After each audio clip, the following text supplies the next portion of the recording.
The antique shop smelled of dust and decay, a place where time seemed to gather in the corners.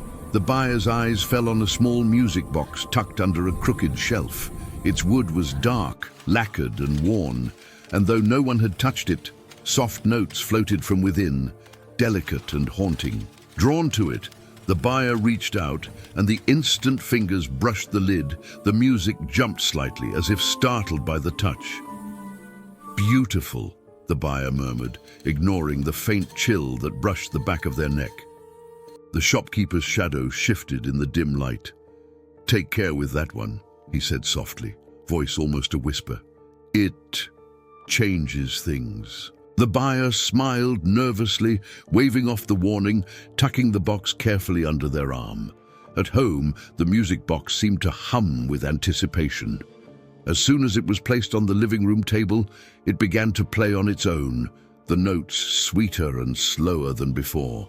Shadows in the corners deepened, stretching unnaturally along the walls. The buyer leaned closer, fascinated, unaware of the faint flicker of faces in the reflection of the polished lid, faces that vanished whenever they blinked.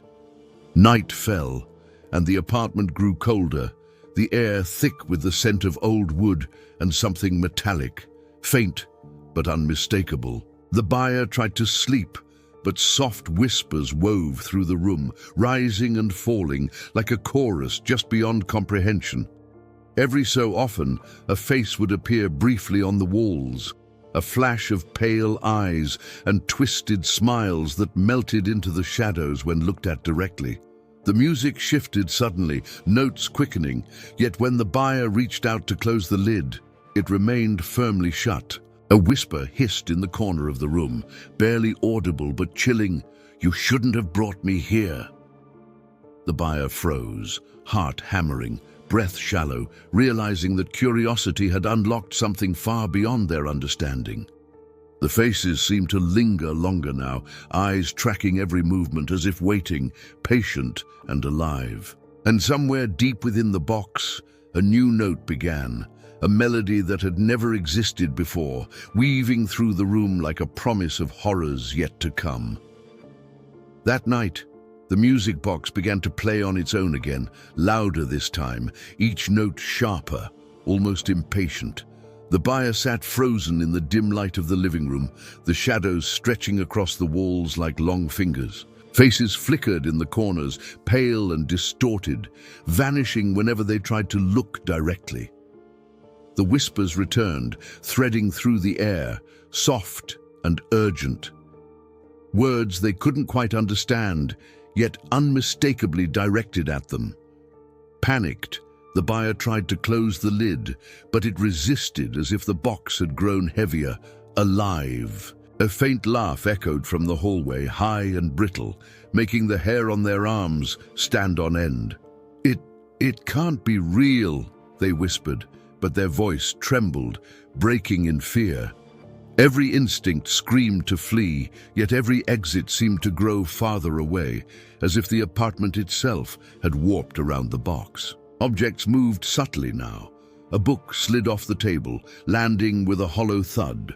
The curtains fluttered though the windows were closed.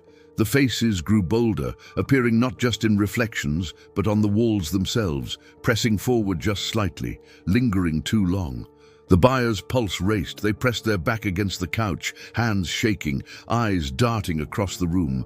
A friend's call offered a brief lifeline. "You need to calm down," the friend said, voice light and dismissive. "It's just a toy, right?" The buyer shook their head, whispering, "No, it's watching. It's everywhere." The line went dead abruptly, the connection cut without warning, leaving the apartment enveloped in a silence so thick it pressed on the chest. Then the music stopped. For a moment relief surged, but it was short-lived. From the corner of the room a face lingered, pale and featureless, eyes fixed on them. A whisper hissed their name, slow and deliberate, curling around the walls. The shadows seemed to pulse with life, stretching closer, testing their courage. The buyer realized with a cold shiver that the music box had not finished with them. It had only begun. The next morning, the apartment felt heavier, as if the air itself had thickened overnight. The music box sat on the table, silent for now, but the buyer's unease had only grown. Every shadow seemed sharper, every creak of the floorboards amplified. They had barely slept, haunted by fleeting glimpses of pale faces and whispered words that lingered in their ears. As evening fell, the music box began again, faster this time, the melody almost frantic. The buyer froze, heart hammering, as faces appeared on the walls and mirrors, some staring, some twisting in silent screams. The whispers grew louder, overlapping, forming patterns of words that made no sense, yet felt purposeful, targeted. Objects moved subtly. A chair slid an inch, a book teetered dangerously on the edge of a shelf, a door clicked shut, though no one had touched it. Desperate for guidance, the buyer called a friend, voice trembling. I think it's alive, they said. The friend laughed nervously. You're just tired, it's a toy, calm down. But the buyer's eyes caught a movement behind the camera, the reflection of a figure standing where no one could be. Panic clawed at their chest. No, it's not just a toy, they whispered. Whispering turned to a choked gasp as the room seemed to close in. They tried to leave the living room, but shadows clung to their periphery, moving just beyond direct sight. A mirror on the wall flickered, and for a moment the figure of the music box itself seemed to swell as if breathing, the faces inside melding into one shifting, hollow-eyed gaze. The buyer stumbled back, hands gripping the edge of the table, every nerve screaming. Then a whisper curled around the room, low and deliberate. You can't leave me. The music box lid rattled, though it remained closed. The shadows shifted closer, forming shapes that were not entirely human, eyes glinting with intent. The buyer's chest heaved, sweat dripping down their temples, realizing that the music had never been just a melody, it had become a predator. Somewhere deep in the dark it waited, patient and watching, and the buyer understood with icy certainty that the terror had only begun. By the fourth night, the apartment no longer felt like a home. The air was heavy, tinged with the metallic scent of something old and decayed. The music box began on its own, notes racing faster than before, skipping and stuttering, each sound scraping against the nerves. Shadows writhed along the walls, stretching and twisting unnaturally as if alive. The buyer pressed their hands to their ears, but the sound burrowed in, relentless. Faces appeared everywhere, pale, twisted, emerging from the corners, the mirrors, even the ceiling. Some stared with hollow eyes, some grimaced silently, and all seemed aware of the buyer's every movement. A low whisper threaded through the room. You belong to the melody. The words were soft, yet they pressed into the chest, leaving a shiver of fear that crawled down the spine. The buyer stumbled toward the bedroom, desperate for the safety of closed doors, but the shadows shifted with every step. Objects moved subtly. A chair slid across the floor, a lamp teetered, the curtains fluttered, though the windows were sealed. The apartment seemed to breathe, walls pulsing in rhythm with the music box's manic tempo. Desperate, they called out, voice shaking, "Stop! Please!" Silence answered. Then a faint, brittle laugh echoed from the corner, twisting through the room, almost playful yet malicious. The music accelerated further, almost mocking, and the whispers rose into a chorus, overlapping in a cacophony that rattled the mind. They stumbled into the living room, eyes darting. A handprint appeared on the frosted window, clearly human, smeared and wet, though no one was outside. The shadows condensed, pressing closer, and the faces in the walls seemed to lean forward, observing, waiting. The buyer's heart pounded, breath shallow, palms slick with sweat. Then the music stopped abruptly. Relief surged, brief and fragile, until the whispers persisted, louder now, circling the room, echoing from nowhere and everywhere. One face remained, lingering in the mirror, staring directly at them, eyes hollow yet alive. The buyer realized with a cold certainty that the music box's terror had not ended. It had only grown more cunning, patient, and inescapable.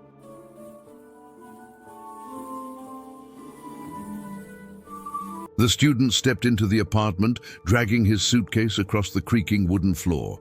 The overhead light flickered, throwing shadows that seemed to twitch along the walls. He paused, feeling the sudden chill that swept through the empty room, as if the air itself was watching him. "It's just an old building," he whispered to himself, forcing a laugh that sounded hollow in the silence. His roommate appeared in the doorway without a sound, tall and thin, with a blank expression that made the student's stomach knot. "Hey, I'm, your roommate," the student said awkwardly. The figure nodded once and retreated down the hall, leaving behind a faint, lingering scent he couldn't place. As he unpacked, the student noticed little things out of place. A set of keys on the counter that hadn't been there, a chair slightly shifted, a faint trail of dust disturbed. He chalked it up to the roommate moving things around, but unease settled in like a shadow at the edge of his mind. Night came, and the apartment grew colder. The student lay in bed, staring at the ceiling, when he heard soft footsteps outside his door.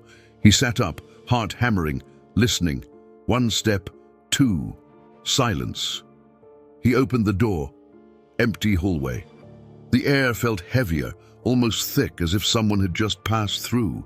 Determined to shake off the fear, he explored the rest of the apartment, but every room seemed slightly wrong. The living room furniture looked rearranged. The fridge door was ajar, though he had closed it. He heard a whisper, or maybe it was the wind. "I'm here." A sudden creak above made him freeze.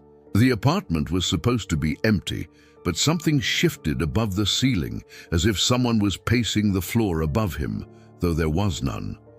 He tried calling out, but no words came out, just a choking panic that gripped his throat. He turned toward the bedroom mirror and froze. For a split second, the reflection showed the tall, thin figure standing behind him, eyes dark and empty. Then it vanished, his breath caught in his chest. The apartment felt alive now, every shadow a potential watcher. He backed into the corner of the room, heart racing, realizing he was no longer alone, even if no one else was physically there. The next morning, the apartment felt heavier, as if the walls themselves remembered the previous night's terror. The student tried to convince himself it was all imagination, but when he reached his desk, a small note lay there in jagged handwriting. "I'm watching." His fingers trembled as he picked it up, scanning the empty room. The note hadn't been there before. He called out for his roommate, his voice cracking, but no answer came. The apartment felt impossibly quiet, except for the faint hum of the fridge and the distant drip of a faucet. He moved cautiously through the rooms, noticing objects slightly out of place. The chair pushed too close to the wall, a cup left on the counter that had been in the sink. Each small disturbance gnawed at his nerves. By evening, shadows seemed to stretch longer, creeping along the walls in ways that didn't match the light. The student caught glimpses of movement in the corner of his eye, a flicker of dark clothing, the brief outline of someone standing and vanishing. He called a friend to talk, desperate for reassurance. "It's nothing, probably just stress," his friend said. "You're imagining it." The student wanted to argue, but the shaking in his hands made words impossible. That night, the sounds grew bolder. Footsteps paced the hallway outside his door, slow and deliberate, pausing just long enough to unsettle him. The lights flickered violently, plunging him into darkness before snapping back. He whispered, "Who's there?" But only silence answered. He crept toward the living room and froze at the sight of the bedroom door, slightly ajar, though he had locked it. Inside, the bed was empty. The roommate should have been sleeping, but there was no sign of him, only the faint indentations in the pillow. His heart pounded, and sweat prickled his skin. The apartment felt alive, aware, and somehow mocking him. As he stared at the doorway, a faint shadow moved across the floor, impossibly quick. vanishing before he could focus. His breath caught, and a cold dread seeped into his bones. Somewhere in the apartment, or maybe just beyond sight, someone or something was there, waiting, watching, patient. The realization hit him like ice. He was not alone, and he might never truly know what had entered his life. The morning air in the apartment felt thick, almost suffocating. The student woke to the eerie silence that had become familiar, expecting at least the faint stirrings of his roommate. But when he reached the bedroom, the bed was perfectly made, untouched, as if no one had slept there at all. Panic surged through him, cold and sharp. He checked the bathroom, the kitchen, even the tiny balcony. Nothing. No sign that the roommate had left. No shoes, no coat, not even a single discarded item. The apartment felt impossibly still, yet charged with a presence he couldn't name. "Where are you?" he whispered, voice shaking. Only the echo of his own fear returned. He called friends, classmates, anyone who might know where the roommate had gone. Maybe he just left for school or a trip, one friend suggested, but doubt gnawed at him. His own eyes betrayed the truth. The apartment held a strange, unnatural emptiness. Then he noticed small disturbances he had ignored before. A chair slightly shifted. A cup on the counter moved an inch, the faint, lingering scent that always followed the roommate. As night fell, the apartment seemed to breathe around him. Footsteps echoed softly in the hallway, stopping just outside his door. He gripped the doorknob, heart hammering, and whispered, "I know you're here." Silence. And then, the sound of a drawer sliding open behind him. He spun around. Empty. He tried to rationalize it, blaming exhaustion, paranoia, the stress of moving. But then he glanced at the mirror across the living room. For a fraction of a second, he saw the figure, tall, thin, impossibly still, standing behind him. Hollow eyes locked on his own, expression blank, almost patient. When he turned, nothing was there. Shaking, he backed into a corner, every muscle tense, every nerve screaming. The apartment, once a place of new beginnings, had become a labyrinth of unseen watchers and whispered threats. He realized with a cold dread that the roommate had vanished. But whatever remained, whatever had always been there, was far from gone. And somewhere, in the shadows just beyond sight, it waited. By the fourth night, the apartment felt alive with menace. The student sat on the edge of his bed, staring at the walls as distant whispers threaded through the air, soft at first, then growing louder, almost deliberate. A cold draft swept across the room, carrying with it the faint metallic scent of something he couldn't identify. His hands shook, and every instinct screamed that he was not alone. Footsteps echoed in the hallway, slow, measured, pausing outside his bedroom door before retreating again. He clutched his phone, desperate for proof, recording every creak and sigh of the apartment. When he reviewed the footage, a shadow flitted across the living room, dark and featureless, vanishing when he zoomed in.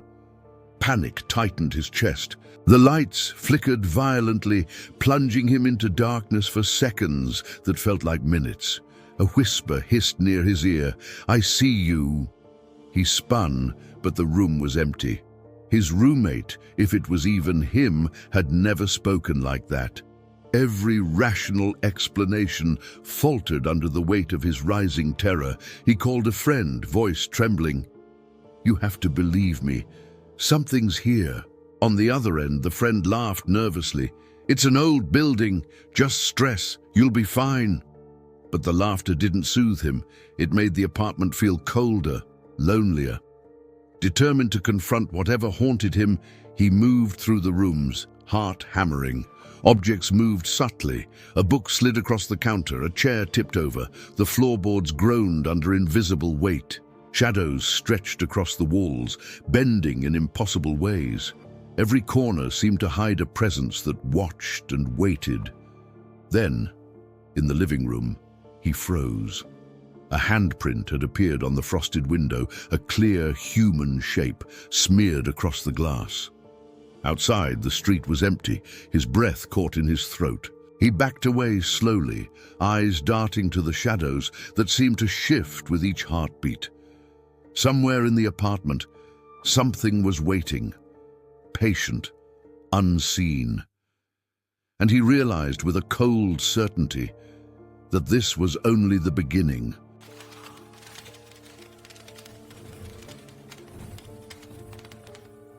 The package arrived in the late afternoon, its brown paper edges frayed, tied with a thin, faded ribbon. She stared at it for a long moment, a mix of curiosity and unease knotting her stomach. Something about its weight felt unusual, heavier than a simple gift should be. Her fingers trembled slightly as she untied the ribbon and peeled back the paper. Inside lay an antique mirror, its frame carved with intricate patterns that seemed almost alive in the shifting sunlight. The glass was darker than normal, and when she leaned closer, her reflection wavered like a shadow flickering just behind her. She blinked, and the image stabilized. "It's beautiful," she whispered, brushing a finger over the smooth surface. Yet beneath the admiration lurked a strange feeling, a cold prickle crawling down her spine. Setting it carefully against the wall of her bedroom, she stepped back. The room felt different, smaller, almost suffocating. Shadows clung to the corners in ways they hadn't before. She tried to shake the thought, telling herself it was just the late afternoon light. But then, for a heartbeat, she saw it, a second face, pale and unfamiliar, lingering behind her own. She spun around, heart hammering, but the room was empty. Her breath came shallow and quick.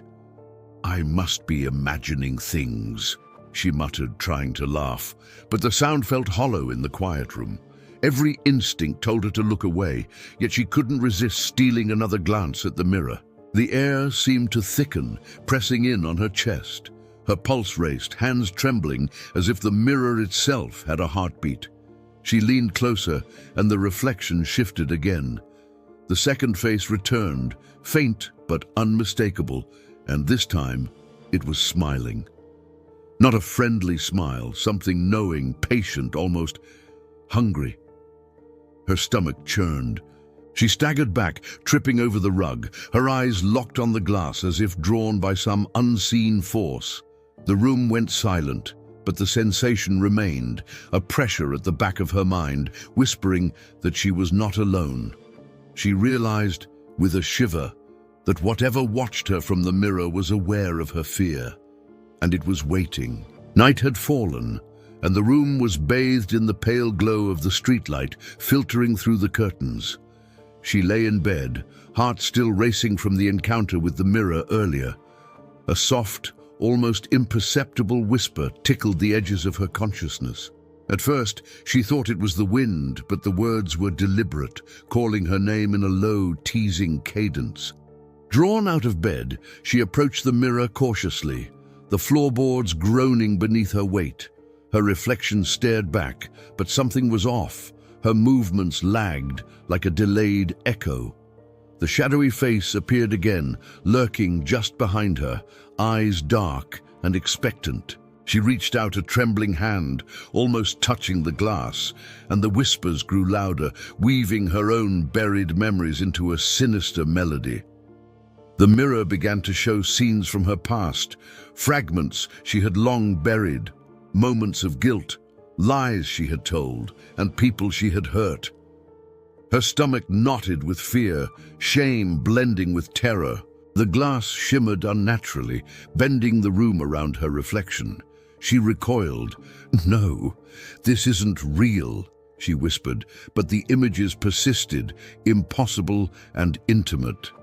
Objects in the room subtly shifted. Her chair tilted slightly, books fell from the shelf, though she hadn't touched them. She stepped back, breathing shallow, and pressed herself against the wall. "Why can't I look away?" she muttered.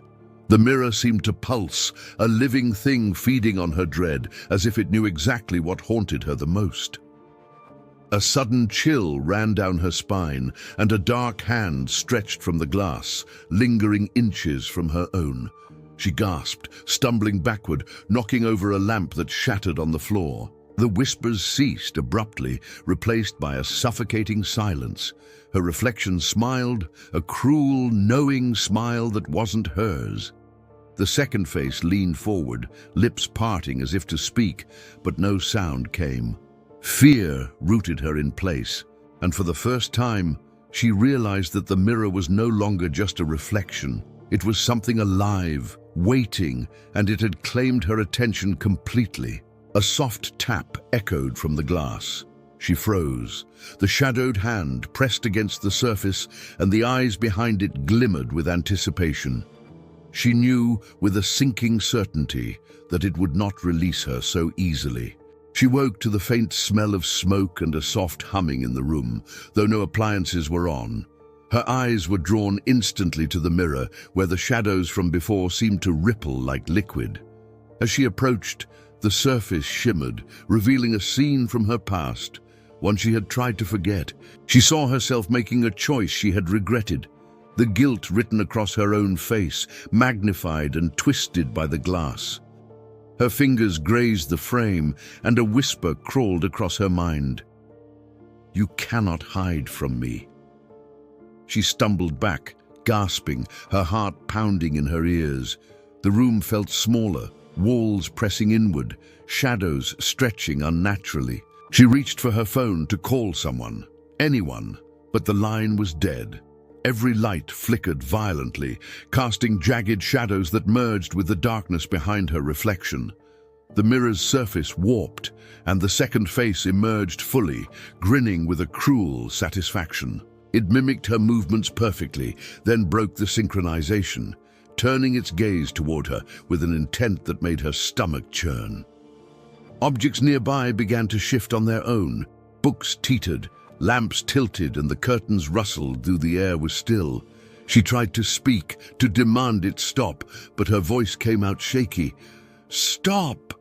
Please, stop!" The figure whispered back with her own voice, distorted and cold. "You belong to me!" Panic clawed at her chest, and she pressed herself against the wall, eyes darting to the corners of the room, searching for escape. There was none.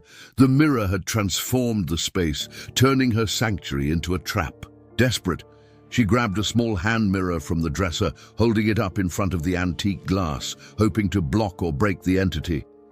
The shadowed face in the large mirror tilted its head, amused, unthreatened. Her reflection in the smaller mirror trembled, twisting in agony as if caught between two realities. The antique glass cracked suddenly, a thin, jagged line splitting the sinister grin. A low, echoing laugh vibrated from it, chilling her to the bone. The figure leaned forward, whispering her name again, and the edges of the mirror began to ripple like liquid. She staggered backward, realizing with horror that the presence wasn't just in the reflection. It was reaching for her very soul. She woke drenched in sweat, the room bathed in the cold gray of dawn. Every instinct screamed at her to stay away from the mirror, yet her feet moved of their own accord, carrying her across the creaking floorboards.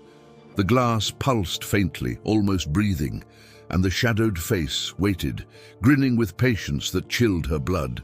Her hands shook as she tried to cover the mirror with a blanket, but it slithered off as if alive. The reflection no longer mirrored her movements. It acted independently, leaning closer, eyes dark and hollow, lips curling into a mocking smile. Whispers filled the room, a low, relentless chorus echoing her deepest fears and sins. She pressed her palms against her ears, but the sound seeped into her skull, invading her thoughts. Desperation overtook her. She grabbed a hammer from the drawer, striking at the glass again and again. Each impact sent shivers through the air, cracks spiderwebbed across the surface, but the reflection remained, unbroken and cruel. For a moment, she thought she saw herself trapped behind the glass, screaming silently, eyes wide with terror. Her breath came in ragged gasps as the entity pressed outward, a black mist curling from the cracks, coiling around her feet, dragging at her. "No! No! Stay away!" she screamed, her voice cracking with fear. Every instinct told her to run, but the door wouldn't open, the room itself resisting escape. Shadows clung to the corners, twisting and stretching like they had minds of their own. The reflection reached through the largest crack, fingers brushing her cheek. The cold seared her skin, and she stumbled backward, heart hammering, mind fracturing. She realized then, with a sickening clarity, that the mirror had never been a mirror. It had been a trap, patiently waiting to claim her. As she fell to the floor, the shadows recoiling momentarily, the glass rippled one last time. The second face pressed against it, eyes gleaming with hunger, lips whispering a final promise. "You are mine." Silence swallowed the room. She was gone, or perhaps only partially. The mirror sat in the corner, still waiting for the next one.